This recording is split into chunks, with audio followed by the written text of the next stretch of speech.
kau berhenti habis tu.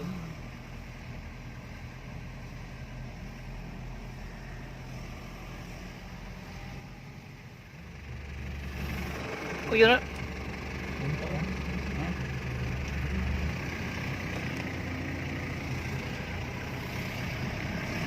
Dah pernah pergi punya dia kemari. Balik dulu. Tunggu. Oh, video lah putar. Putar kan? Video kalau mobil ini juga. Ah. Okey, bye. Aduh.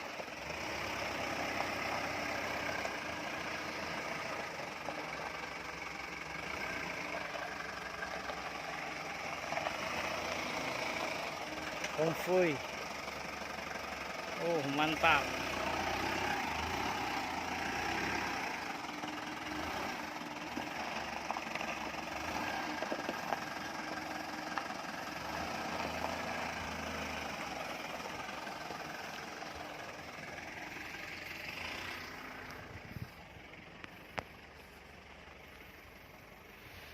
Wisata terindah.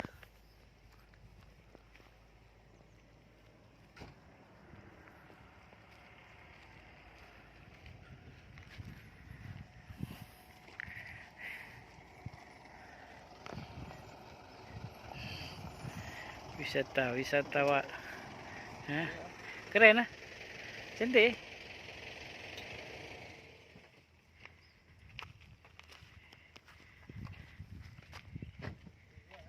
Cantik dah.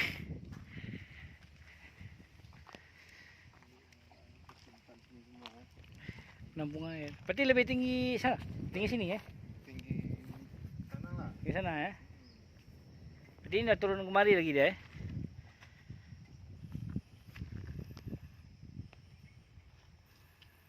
Atau mungkin bisa ya. Dia coba alirkan dari belakang-belakang itu mungkin. Bisa jadi ya. Atau ada penyerapan ya. Soalnya penyerapan tuh di tengah tuh sana tengok tuh. Kanan situ tuh. Itu penyerapan. Penyerapan nah. Penyerapan ke mana? Ke sana tengok, ke sana dibagi-bagi. Oh, bisa jadi ya.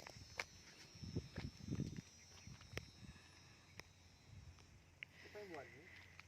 Tuh. Kementerian Pekerjaan Umum. Sumatera 1.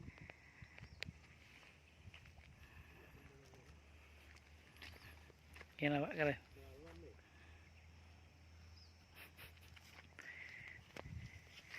Tapi kalau penuh baru meluap deh. Kalau penuh meluap, itulah guna bendung. Tapi nggak ada yang gunakan untuk air ini ya. Sawah paling ada sawah sedikit lah. Untuk listrik ada pakai ya. Cantik ya buat. Tepi ya. Kita gos kemari sekali MKMTB ya.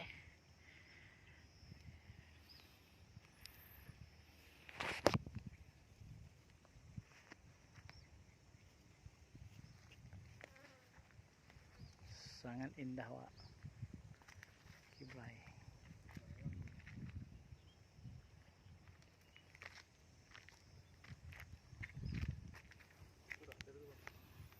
Ya, sudah ada.